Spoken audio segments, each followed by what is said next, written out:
दोस्तों, आज जो अमेरिकन डॉलर का जो रेट है, उसका रेट है 85 रुपये 47 पैसे। और नोटबंदी की वजह से जो कुछ देश में हैपन हो चुका है, उसका नतीजा है आज कि आज का जो यूएसडी का आज का जो 30/12/2024 का जो रेट है, वो है 85 रुपये 47 पैसे।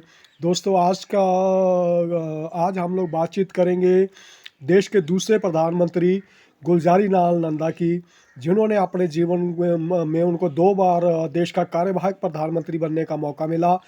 पहली बार उन्हें मौका तब मिला जब जवाहरलाल नेहरू जी का निधन हो गया और उनको 13 दिन के लिए प्रधानमंत्री बनने का मौका मिला। और दूसरी बार फिर उनको तब प्रधानमंत्री बनने का मौका मिला 13 दिन के लिए, जब लाल बहादुर शास्त्री जो है वो दुनिया छोड़ के चले गए। तब उनको 13 दिन के लिए कार्यकाल फिर से कार्यवाहक प्रधानमंत्री के रूप में करने का मौका मिला। वो देश के पहले कार्यवाहक प्रधानमंत्री थे और दूसरे प्रधानमंत्री थे देश के। और उनका जो शुरुआती शिक्षा है, उनकी शुरुआती शिक्षा जो है सियालकोट, जहाँ पे उनका जन्म हुआ था। इस समय जो पाकिस्तान पंजाब में है, उस समय एकीकृत पंजाब होता था और पाकिस्तान भी उस समय देश जो बना नहीं था और इंडिया ही होता था, उस जगह पे हुआ था। उनके पिताजी का नाम बुलाकी राम नंदा था और उनकी माता का नाम ईश्वर देवी था। और उनकी जो ये शादी हुई थी, उनकी शादी लक्ष्मी नाम की महिला से हुई थी। और उनकी 2 पुत्रियां और 1 पुत्र था।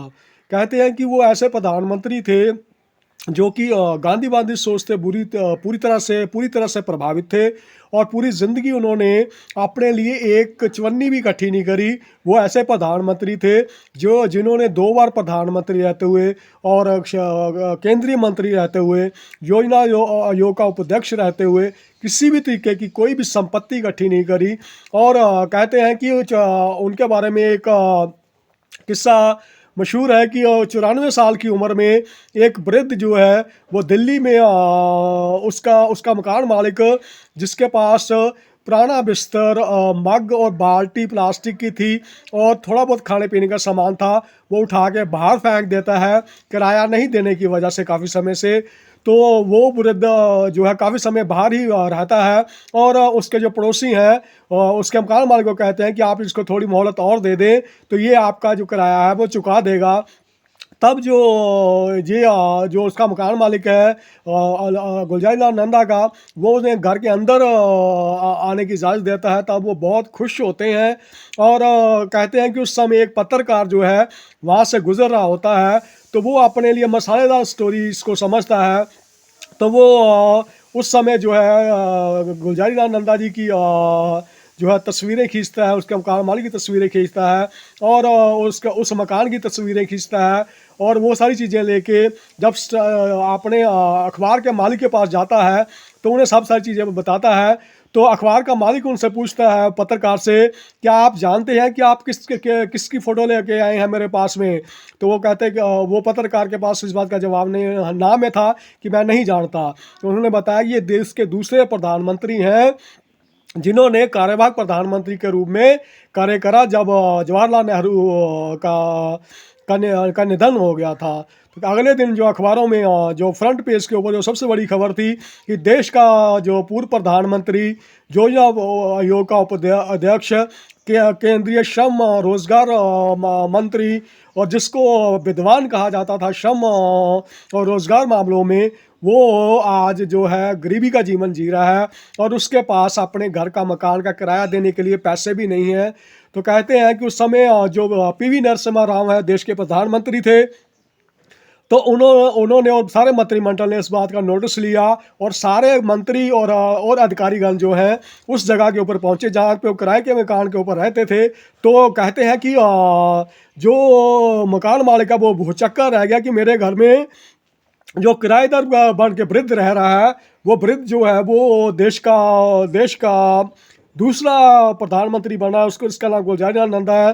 कहते हैं उसने अपने इस कृत्य के लिए जो उन्होंने करा था, उनको घर से बाहर निकाल दिया था, उसके लिए उन्होंने माफ़ी मांगी और जो अधिकारी हैं उन्होंने उनको सरकारी सुविधा आवास देने की कोशिश करी और सुविधाओं के साथ रहने का अनुरोध किया। कहते हैं कि उन्होंने ये अनुरोध ठुकरा दिया, पर वो स्वतंत्रता सेनानी थे और उनको फिर उनके पास किराया देने के लिए पैसे तक भी नहीं थे, बुज़ुर्ग हो चुके थे वो। तो कहते हैं कि उनके जो साथी थे उस समय के, पुराने समय के, उन्होंने उनको मनाया कि आप ऐसा करें कि आप 500 रुपये की जो स्वतंत्रता सेनानी की जो पेंशन है वो ले लें, उससे जो आप अपना किराया चुका पाएंगे और थोड़ी बहुत ज़रूरतें जो पूरी कर पाएंगे। तो तब वो माने थे। वो कहते थे कि मैंने स्वतंत्रता आंदोलन में जो काम करा है वो मैंने किसी पेंशन लेने के लिए नहीं करा है, वो मैंने देश की को आज़ाद करवाने के लिए लड़ा है।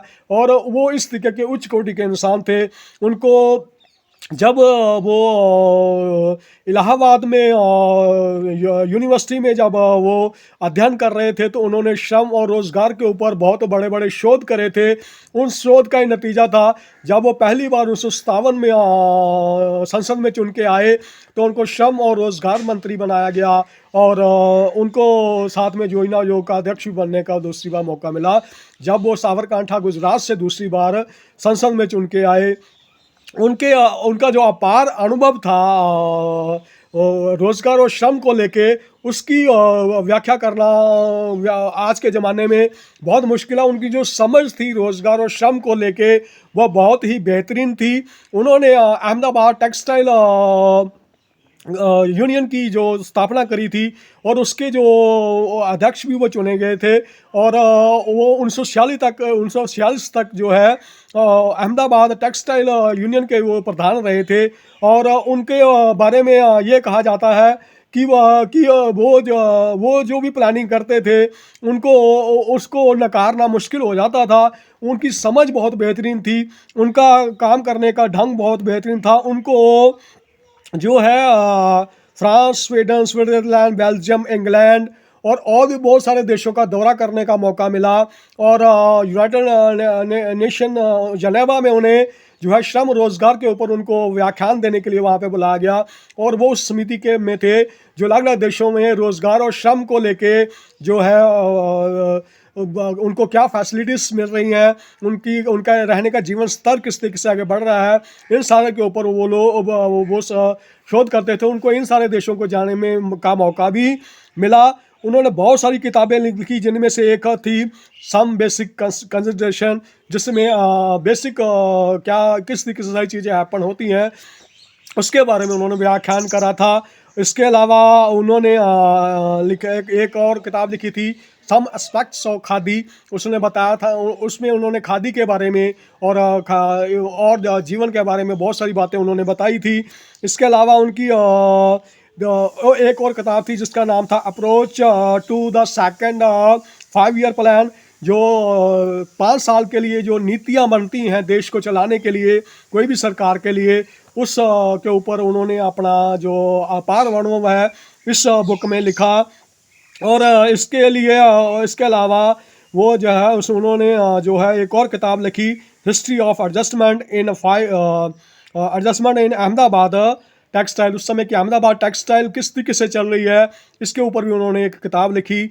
उनके बारे में उनका जो काम करने का जो तरीका था वो बहुत बेहतरीन था। और उन्होंने हमेशा जो है ज़मीनी स्तर पर के ऊपर काम करना पसंद करा। और उनको देश का गृह मंत्री रहने का भी मौका मिला।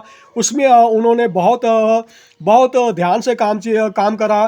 कहते हैं कि उस समय उन्होंने एक किसी बहुत बड़े कांग्रेसी नेता को जो है उस समय के थे, उनको उन्होंने जो है उन्होंने उनका घोटाला पकड़ लिया था, जिस वजह से उस कांग्रेसी नेता को जो है जेल जाना पड़ा था। और इस वजह से उनको जो है मंत्रिमंडल से भी कहते हैं कि निकाल दिया गया था। ये सारी बातें राजनीति में वाद विवाद चलते रहते हैं, राजनीति आगे बढ़ती रहती है। पर जो गुलजारी लाल नंदा ने करा उसका और जिस तरीके से उन्होंने सादगी भरा जीवन एक कार्यवाहक प्रधानमंत्री जो रह चुका हो इंसान, जो श्रम मंत्री रह चुका हो इंसान, जो जिन्होंने और जिसने जो योजना आयोग का उपाध्यक्ष रह चुका हो, जिसने टेक्सटाइल इंडस्ट्री के लिए इतना कुछ करा हो, वो बंदे के पास आखिरी टाइम में कुछ भी नहीं था, अपनी एक चवन्नी की भी संपत्ति नहीं थी, और आखिरी टाइम जो है गुलजारी लाल नंदा के पास इतने पैसे भी नहीं बचते थे कि वो दिल्ली जैसे शहर में अपना मकान का किराया दे सकें, अपना खुद का खर्चा उठा सकें। कहते हैं कि आखिरी टाइम में जो है गुलजारी लाल नंदा जी को उनकी बेटी जो अहमदाबाद में रहती है वो अपने साथ ले गई। उन्होंने वहाँ पे ही अपनी आखिरी सांस जो है उन्होंने ली, और जो देश को जो है देश का दूसरा प्रधानमंत्री जो है वो सदा सदा के लिए छोड़ के चला गया, यादें छोड़ गया, सादगी भरा जीवन देने का संदेश दे गया। और राजनीति के बारे में एक बात कह गया कि राजनीति गिर चुकी है, राजनीति को अगर अगर सही तरीके से चलाने वाले लोग नहीं मिलेंगे तो देश चल नहीं पाएगा। आपका दोस्त दिग्दर्शन।